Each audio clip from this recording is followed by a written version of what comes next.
안녕하세요, 청취자 여러분. 오늘 저희는 여러분께서 보내주신 자료, 현대차와 미국, 굴곡진 관계의 진실이라는 글을 가지고 좀 흥미로운 이야기를 깊이 파고들어 볼까 합니다. 네, 안녕하세요.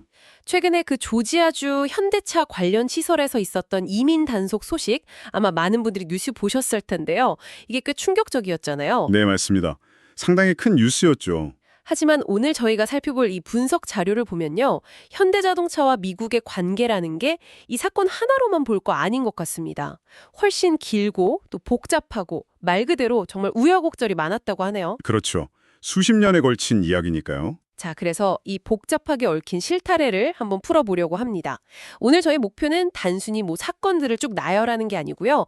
이 자료가 제시하는 것처럼 현대차가 미국 시장에 처음 발을 디뎠을 때부터 지금까지 이 수십 년 요정의 주요 변곡점들을 좀 짚어보면서 그 안에 숨겨진 의미나 어떤 패턴 같은 걸 찾아보는 겁니다. 네.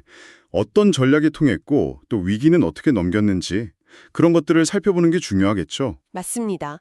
그리고 이게 오늘날 우리에게 뭘 시사하는지 그런 것까지 함께 좀 탐색해 보시죠. 좋습니다. 자, 그럼 모든 이야기의 시작점 1986년으로 한번 가볼까요? 현대차가 엑셀이라는 차, 소형차였죠. 이걸로 세계 최대 자동차 시장인 미국에 정말 야심차게 도전장을 내밀었던 그 순간입니다. 네. 1986년. 이 분석 자료를 보면요. 당시 엑셀 가격표가 4,995달러, 그러니까 5,000달러가 채 안 됐다는 거예요. 네, 4,995달러. 정말 파격적이었죠. 당시 미국 시장에서는 뭐랄까 상상하기 힘든 가격이었어요. 그랬겠죠. 네. 그래서 자료에서도 나오지만 미국 언론들이 막 미국에서 살 수 있는 가장 저렴한 신차다 이렇게 앞다투어 보도할 정도였으니까요. 그냥 싼 중고차가 아니라 신차를 그 가격에 이게 중요했던 거죠. 아, 신차라는 점. 그렇죠. 당시 일본 차들이 연비나 품질로 이미 자리를 잡고 있었지만 현대차는 정말 아무도 시도 안 했던 가격이라는 무기로 그냥 정면으로 부딪힌 셈이에요. 그 결과가 어땠습니까? 정말 시장 반응이 뭐랄까 엄청 뜨거웠습니다. 자료에 나온 숫자를 보니까요.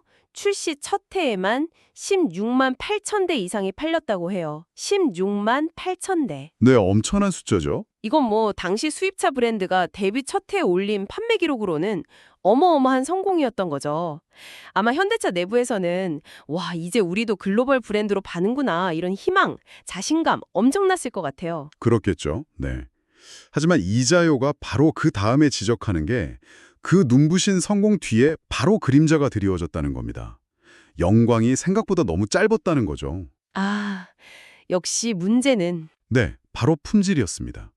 그 싼 가격에 막 열광했던 소비자들이 얼마 안 지나서 잦은 고장, 또 낮은 내구성 이런 것 때문에 실망하기 시작한 거예요. 리콜도 꽤 잦았고요. 그 싼 게 비지떡이라는 말이 딱 현실이 된 거군요. 그렇죠. 이게 한번 부정적인 인식이 퍼지기 시작하니까 걷잡을 수가 없었던 것 같아요. 자료를 보면 미국 언론 평가도 확 차가워졌고 소비자들 사이에서는 이거 고장 잦은 차, 믿을 수 없는 브랜드 이런 혹평이 막 쏟아졌다고 하더라고요. 네, 심지어 유명 코미디 쇼에서 막 조롱거리가 되기도 했다고 하니까요. 이미지 추락이 얼마나 심각했는지 좀 짐작이 가죠. 네, 정말 심각했네요. 맞습니다. 단순히 그냥 품질 문제, 이걸 넘어서 싸구려 차라는 이미지가 한번 딱 박혀버리니까 이걸 벗어나기가 정말 어려웠던 거예요. 결국 1990년대 들어서면서 판매량은 그냥 뚝 떨어졌고요. 곤두박질 쳤군요. 네. 자료에 따르면 당시 일부 언론에서는 현대차, 미국 시장에서 곧 철수할 거다. 이런 비관적인 전망까지 내놨다고 합니다. 정말 벼랑 끝이었던 거죠. 여기서 이제 첫 번째 중요한 어떤 교훈 같은 걸 얻을 수 있는 것 같아요. 처음 시장에 들어갈 때 가격 경쟁력, 물론 강력한 무기죠. 근데 그것만으로는 계속 성장할 수 없다는 거.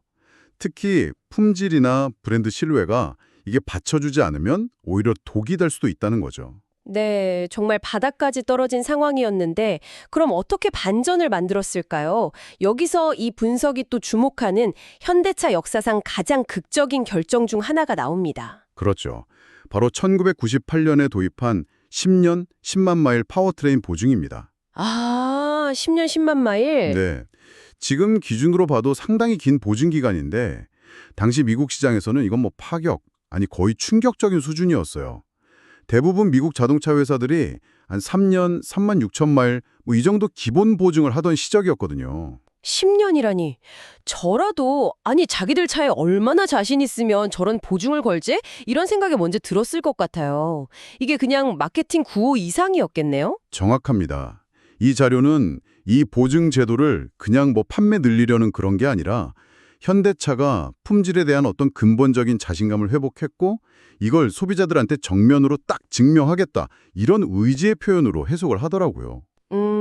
일종의 선언이었군요. 네, 우리가 이렇게 오랫동안 책임질게. 한번 믿어봐. 이런 강력한 메시지였던 거죠. 물론 내부적으로는 엄청난 리스크를 안고 가는 결정이었을 겁니다. 만약에 품질 개선이 제대로 안 됐다면 오히려 그 보증 비용 때문에 회사가 더 큰 위기에 빠질 수도 있었으니까요. 그렇죠. 결과적으로는 이 과감한 승부수가 제대로 먹힌 거네요. 네, 이게 결정적인 전환점이 됐습니다. 자료 분석을 보면 이 10년 보증이 소비자들에게 의심을 좀 누그러뜨리고 현대차가 진짜 달라졌구나 하는 인식을 심어주는데 아주 크게 기여했다고 해요. 물론 이 보증 정책 하나로 모든 게 해결된 건 아니죠. 그 뒤에는 실제 차량 품질이나 디자인 개선을 위한 정말 꾸준한 노력이 있었기에 가능했던 거고요. 네, 당연히 그랬겠죠. 하지만 이 보증 제도가 그런 노력을 소비자들한테 가장 효과적으로 딱 보여주고 추락했던 브랜드 신뢰를 회복하는 데 정말 결정적인 한 방이 되어준 겁니다. 네, 결정적인 한 방. 네, 여기서 이제 두 번째 통찰을 얻을 수 있는데 위기 상황에서는 때로는 정말 시장의 예상을 확 뛰어넘는 과감한 발상의 전환, 그리고 그 약속을 지킬 수 있는 실질적인 역량 강화, 이게 딱 결합될 때 극적인 반전을 만들 수 있다는 거죠. 이건 단순한 마케팅 차원을 넘어서는 어떤 기업의 철학, 그리고 실행력의 문제였던 겁니다. 그렇게 정말 힘겹게 신뢰를 다시 쌓아 올린 현대차가 그럼 다음으로 선택한 길은 뭐였을까요? 네, 그것도 중요하죠. 이 자료는 2005년 엘라베마주 몽고메리의 현대차의 첫 미국 현지 생산 공장이 문을 연 사건을 또 하나의 중요한 이정표로 꼽고 있습니다. 이게 단순히 그냥 차 만드는 공장을 늘린 게 아니라 미국 땅에 직접 뿌리를 내리겠다 이런 선언과 같다 이렇게 분석하는데요. 맞습니다. 엘라베마 공장 건설은 여러 가지 좀 중요한 의미가 있어요. 첫째로는 미국 시장에 대한 현대차의 어떤 장기적인 약속, 의지 이런 걸 보여주는 눈에 보이는 상징이었죠. 더 이상 잠깐 왔다 가는 외국 기업이 아니라 미국 경제의 한 부분으로서 같이 성장하겠다. 이런 메시지를 던진 거예요. 네. 둘째로는 현지에서 직접 생산하니까 물류 비용도 줄고 또 미국 소비자들 요구에 더 빨리 대응할 수 있는 기반이 마련된 거고요. 셋째는 일자리를 수천 개 만들면서 그 지역 경제에도 기여를 하니까 미국 사회하고의 어떤 유대감 같은 걸 강화하는 효과도 있었던 거죠. 자료를 보니까 당시 공장 준공식에 엘라바마 주지사뿐만 아니라 미국의 여러 유력 정치인들이 막 대거 참석해서 축사도 하고 현대차 투자를 환영한다, 파트너십 강조하고 그랬다고 하죠. 네, 그랬습니다. 불과 10몇 년 전만 해도 곧 사라질 거다 이런 평가를 받던 기업이 이제는 미국 정치인들 환대받으면서 대규모 현지 공장을 짓게 된 거잖아요. 참 격세지감이 느껴지는 대목입니다. 그렇죠. 정말 그렇죠. 이 엘라베마 공장 가동은 현대차가 미국 시장에서 단순히 살아남는 단계를 넘어서서 이제 주요 플레이어로 딱 자리매김하는 아주 중요한 발판이 됐다고 볼 수 있습니다. 품질과 보증으로 신뢰를 쌓고 그 위에 현지화 전략까지 성공적으로 안착시킨 사례인 거죠. 그런데 말이죠. 이야기는 여기서 해피엔딩으로 끝나지가 않습니다. 이 자료는 과거의 성공 스토리에만 머물지 않고요. 우리가 처음에 얘기했던 그 최근 사건, 그러니까 조지아주 배터리 공장 건설 현장에서 벌어진 이민 단속 사건을 다시 조명하면서 현대차와 미국의 관계가 여전히 좀 복잡하고 또 여러 층위가 있는 현재 진행형이라는 걸 보여줍니다. 엘라베마 공장 준공식 때의 그 화려함과는 좀 다른 분위기죠. 네, 바로 그 점이 이 분석의 아주 핵심적인 시사점 중 하나라고 봅니다. 자료는 이 조지아 사건을 그냥 딱 떨어진 하나의 해프닝으로 보지 말자고 하거든요. 지난 수십 년간 계속 반복되어 온 환영과 거부, 협력과 긴장이라는 이 큰 흐름의 연장선상에서 봐야 한다고 강조합니다. 환영과 거부, 협력과 긴장의 반복? 네, 엑셀의 그 초기 성공, 환영, 그리고 품질 위기, 거부, 10년 보증으로 신뢰 회복, 협력, 엘라바마 공장 건설, 환영과 협력, 그리고 이번 조지아 사건, 긴장. 이런 식으로 현대차와 미국의 관계는 그냥 쭉 직선으로만 발전해온 게 아니라는 거죠. 끊임없이 변화하는 국제 성세, 경제 상황, 또 양국 사회 내부의 여러 요인들하고 계속 상호작용하면서 아주 역동적으로 펼쳐져 왔다는 겁니다. 그렇다면 이번 조지아 사건은 구체적으로 어떤 맥락에서 좀 이해를 해야 할까요? 이 자료의 관점에서 본다는요. 이건 현대차가 미국 안에서 대규모 투자를 통해 경제에 기여하는 어떻게 보면 환영받는 파트너잖아요. 그렇죠. 일자리도 만들고. 네. 그런 동시에 미국의 법이나 규제, 또 사회적인 어떤 감시로부터 자유로울 수는 없는 외국 기업이라는 이중적인 위치를 다시 한번 확인시켜준 사건이다. 이렇게 볼 수 있습니다.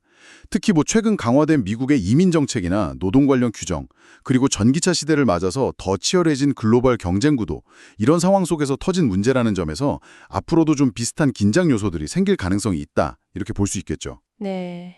이 자료는 결국 현대차와 미국의 이야기가 아직 끝난 결말이 아니라 지금도 계속해서 새로운 페이지가 쓰여지고 있는 살아있는 역사다. 이걸 분명히 하는 것 같습니다. 네, 오늘 저희는 여러분이 보내주신 자료를 토대로 현대자동차가 미국 시장에서 걸어온 참 길고도 파란만장했던 여정을 한번 따라가 봤습니다. 5,000달러짜리 차로 시작해서 시장을 막 뒤흔들었다가 나락으로 떨어지고 또 누구도 예상 못한 그 보증제도로 기사회생해서 마침내 미국 현지에 깊숙이 뿌리내렸지만 또다시 새로운 어떤 도전과 논란에 직면하는 모습까지 정말 한편의 드라마 같아요. 흥미진진한 성장 드라마이자 생존 기록 같다는 생각도 들고요. 네, 그렇죠. 이 전체 여정을 쭉 꿰뚫는 핵심 메시지를 다시 한번 정리해 본다면 결국 한 기업과 한 국가의 관계라는 건 단순히 경제 논리만으로는 설명될 수 없는 아주 복잡한 함수라는 겁니다. 복잡한 함수. 네. 네. 시장에서의 성공, 실패, 기술 혁신, 투자, 고용 이런 경제적인 요인들은 물론이고요. 정치적인 환경, 사회적인 인식, 문화적인 차이, 그리고 정말 예상치 못한 외부 변수들이 끊임없이 서로 영향을 주고받으면서 관계의 모습을 만들어 왔다는 거죠.